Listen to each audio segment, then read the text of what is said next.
Hello दोस्तों, how are you? I know you are better feel. मैं उम्मीद करता हूँ आप लोग अच्छे महसूस कर रहे होंगे। तो देखिए कि जितने भी वीडियो अपलोड हो चुके हैं, चाहे क्लास 10th के हो, चाहे फाइनल ईयर इंटर के हो, या 11th का हो या 9th का हो, ये तो ऑल ऑल बॉयज या ऑल स्टूडेंट्स, हाँ सभी के लिए कुछ स्पोकन भी क्लास डाली गई थी, कुछ स्पोकन क्लास भी अपलोड हुई थी। तो इसमें देखिए कुछ इम्पोर्टेंट पर जो हमारे भाई बहन क्लास 12th में हैं या जो हाई स्कूल में है, जो 2026 में एग्जाम देंगे, मैं सोच रहा था उनके लिए इम्पोर्टेंट इम्पोर्टेंट क्वेश्चंस हर एक चैप्टर का मैं अपलोड कर दूं, ताकि उनको कहीं जाकर ढूंढने की जरूरत ना पड़े और आसानी से उनको मिल जाए। तो 2026 में जो पेपर आप लोग देंगे, तो मैं उम्मीद करता हूँ बड़ा इंपॉर्टेंट टॉपिक रहेंगे। तो एक एक चैप्टर वाइज में आपको पूरा चीज अपलोड कर दूंगा, ताकि आप वही याद कर लें और एग्जाम में क्वेश्चन में वही आएगा। फर्क इतना होगा कि कि फर्क इतना होगा कि अगर वो क्वेश्चन नहीं आ रहा है तो आप उसके अकॉर्डिंग आप बना सकते हैं। ठीक, उम्मीद करता हूं आप लोगों को हर वीडियो समझ में आता रहा होगा। इसी भाषा में कोशिश करता हूं आपको अच्छे समझाने के लिए। तो आज देखिए जरा सा, ये क्लास 12th का इंपॉर्टेंट है ये। The last lesson Alphonse Daudet है, यहाँ पट्टी है क्योंकि यहाँ पर नहीं बन रहा था, तो आप समझ लीजिएगा ये इसके राइटर हैं। और लेसन फर्स्ट नाम क्या है? द लास्ट लेसन ही है, मतलब फर्स्ट का नाम द लास्ट लेसन है। और इसके जो है शॉर्ट आंसर, इसको भी देख लीजिएगा। इसके शॉर्ट आंसर इंपॉर्टेंट है भैया, हम बता दे रहे हैं। आप इसको तैयार करना है, इसको याद भी करना है, नहीं याद हो पता एक क्वेश्चन याद कर लो, उसके अकॉर्डिंग आप बना ले सकते। मैं आपसे ये भी कहा था ना कि मैं आपसे ये कहा था कि आपको मैं बोर्ड एग्जाम तक कैसे भी लिखा है आता है, मैं तरीका बता दूंगा, आप चिंता ना करें। अब देखो जो पहला क्वेश्चन क्या दिया, first question, what made the writer to forget all about M Hamel's ruler. जब चैप्टर पूरा पढ़े होंगे ना तो उसमें कहानी थी, मैं कहानी बताऊंगा, आप बेफिक्र रहिए। तो इसका answer, the thought that M Hamel was going away and the writer would never see him again made the writer forget all about M. Hamill's ruler। ये उस समय की बात होती है, आप समझे होंगे। एम हेमल जो थे, ये टीचर थे ना, उनके हाथ में एक रूलर होता था, मतलब छड़ी, स्टिक बोलते थे, वही वाला है। अब क्वेश्चन नंबर 2 जो दिया है यहाँ पर, व्हाट डिड एम हेमल, मतलब मिस्टर हेमल से when French enter the classroom. ये उस समय की बात है कि जब वो फ्रेंच जो था, स्टूडेंट था, जब वो क्लास में देरी से प्रवेश करता था, तो एम हेमल ने उसको मतलब क्या कहा था। देखो answer, when French entered the classroom, जब फ्रेंच क्लासरूम में प्रवेश किया था लेट में, तो एम हेमल काइंडली सेड, उन्हें दयालुता पूर्वक कहा था कि go to your place quickly, जल्दी से अपने स्थान पर जाओ। We were beginning without you, मैं आपके बिना ही प्रारंभ करने वाला था। ही हैड एक्सपेक्टेड स्कोल्डिंग, कहना उम्मीद मत करना मैं आपको डांटूंगा नहीं। For being late for school, उन्हें कहा ना कि आप ये भयभीत ना हो, मैं देर के लिए आपको दंडित नहीं करूंगा। ये आपका लॉन्ग शॉर्ट आंसर हो गए।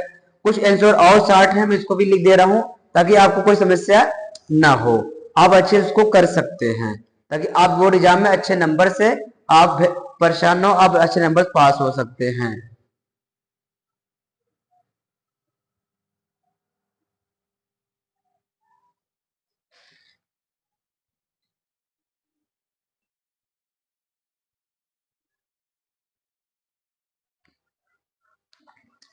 देखिए अभी दो क्वेश्चंस मैं आपको बताया, वो भी इंपॉर्टेंट थे, और फर्स्ट चैप्टर तो ये क्वेश्चंस और इम्पोर्टेंट है। तो मैंने कितनी बार कहा ना, जब क्वेश्चन ना बने आपको एग्जाम में, तो कुछ नहीं करना है, क्वेश्चन वर्ड और हेल्पिंग वर्ब को हटाकर पूरा क्वेश्चन को टाइप कर लिया करो, उसके बाद बना लो, कभी गलत नहीं होगा। देखो क्वेश्चन थर्ड क्या है, what was the bulletin board, मतलब बुलेटिन बोर्ड क्या था उस समय, बताएंगे स्टोरी में कि बुलेटिन बोर्ड वो था जब उसमें बैड न्यूज, बुरी न्यूज जब छपी जाती थी, उस समय की बात है।